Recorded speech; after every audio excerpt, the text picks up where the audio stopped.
Ang tagbak ay lumalago na bugoy-bugoy, kumpol-kumpol.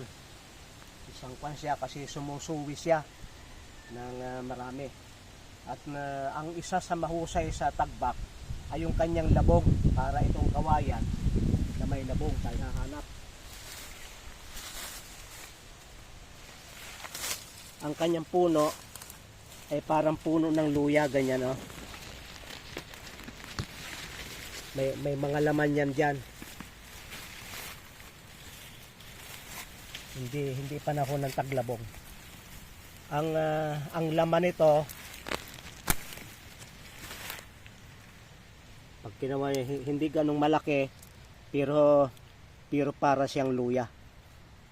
Yan ay ginagawang pickles kapag mura, ano, at magandang kwan sa mga sakit sa tiyan.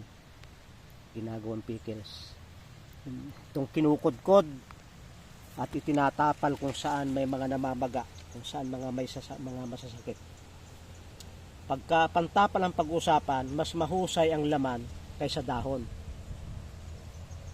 Kaya pag ito'y summer, mabubunot nyo yun na parang luya na nakalutang yung laman.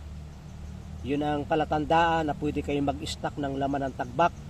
At yun ding mga lamang mature na yan, yun ang inyong itatanim. Pwede itong mabuhay sa inyong bukiran, sa inyong tabi ng bahay, sapagkat ito ay source ng pagkain. Kinakain ng bunga niyan at source ito ng gamot.